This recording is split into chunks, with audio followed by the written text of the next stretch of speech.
मेरी मौजूदगी है भगवान राम की ये नगरी है, ये राम की पैड़ी है जहां पर हजारों की तादाद में श्रद्धालुओं की मौजूदगी है। और आज का दिव्य और भव्य दिन अपने आप में सुनहरे इतिहास को लिख कर गया है।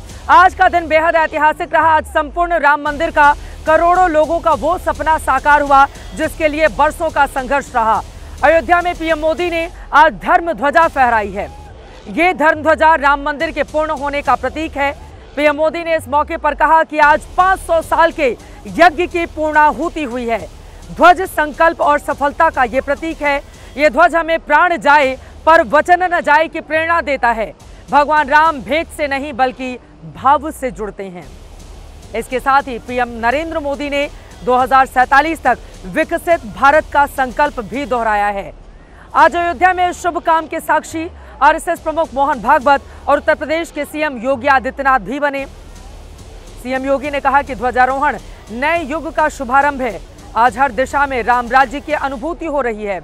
मर्यादा, सत्य, न्याय और राष्ट्र धर्म के प्रतीक के तौर पर आज राम मंदिर पर ध्वजा लहरा रही है। देश में कोई भी काम हो उस पर राजनीति ना हो, ऐसा कैसे हो सकता है? और अयोध्या पर राजनीति बरसों बरस से हम देखते हुए चले आ रहे हैं और इसी वजह से लगातार आपको बताते चले विरोधी दल भारतीय जनता पार्टी पर अब सवाल खड़े कर रहे हैं। बीजेपी के विरोधी अपने अपने तरीके से कटाक्ष कर रहे हैं। समाजवादी पार्टी का कहना है कि भारत एक धार्मिक नहीं लोकतांत्रिक देश है। सिर्फ एक धर्म के लोगों को राजनीतिक लाभ के लिए संदेश दिया जा रहा है। कांग्रेस का कहना है कि पीएम को जाकर धर्म ध्वजा फहराने की कोई जरूरत नहीं। ये धर्म ध्वजा आरएसएस और भारतीय जनता पार्टी का है, राम जी का नहीं है। आपको ये भी बताते चले कि यूपी में तकरीबन 1.25 साल के बाद चुनाव होने वाले हैं, विधानसभा चुनाव होने हैं। सवाल यह है जिस तरह से बीजेपी जय श्री राम का उद्घोष कर रही है, क्या उससे 2027 के चुनाव में बीजेपी का काम बन जाएगा? क्या अयोध्या से जो संदेश दिया जा रहा है वो बीजेपी को एक बार फिर से उत्तर प्रदेश जिताएगा? सवाल ये भी है कि राम मंदिर तो संपूर्ण हो गया, क्या 2047 में विकसित भारत का बड़ा सपना जो बीजेपी की ओर से दिखाया जा रहा है वो पूर्ण होगा? क्या राम मंदिर एक बार फिर से मुद्दा बनेगा या फिर विरोधी दल जो दावे कर रहे हैं उनके दावों का दम दिखेगा? कई ऐसे सवाल हैं जिसको लेकर आज महादंगल में बड़ी चर्चा इसी राम की पैड़ी से हम करने वाले हैं, लेकिन उसके पहले आज के महत्वपूर्ण बयान सुनिए।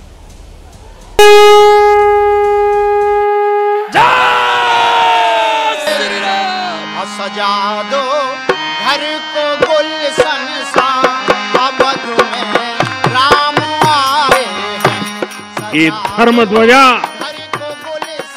केवल एक ध्वजा नहीं, ये भारतीय सभ्यता के पुनर्जागरण का ध्वज है।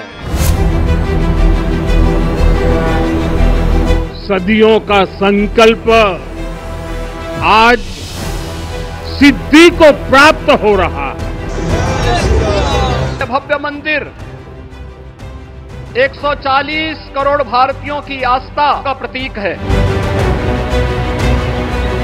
ये ध्वज सदियों से चले आ रहे स्वप्नों का साकार स्वरूप है।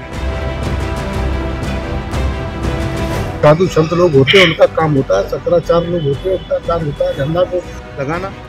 लेकिन ये तो प्रचार अपने भाजपा का प्रचार कर रहे हैं, मंदिर का नहीं कर रहे।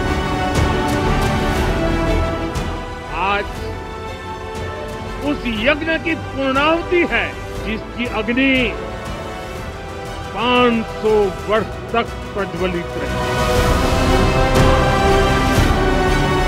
माननीय प्रधानमंत्री हो, माननीय राष्ट्रपति हो या किसी भी प्रदेश के मुख्यमंत्री हो, तो हम उम्मीद करते हैं कि वो लोग सभी धर्म के लोगों को साथ लेकर के उनकी बात करें, ना कि धर्म विशेष की बात करें। ये दिखावटी भक्त हैं, हम लोग तो बाबा विश्वनाथ के भक्त हैं।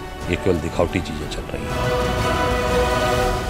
ध्वजारोहण के बाद की आज की ये संध्या है। मेरे ठीक पीछे सरयू नदी कल करके बहती हुई नजर आ रही है। इस सरयू नदी ने न जाने कितने भक्तों को अपने प्राण की आहुति इसे राम मंदिर के लिए देते हुए देखा है।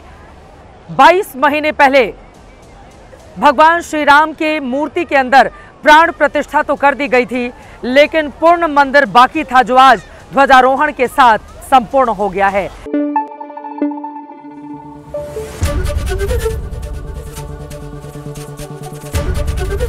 एबीपी न्यूज आपको रखे आगे।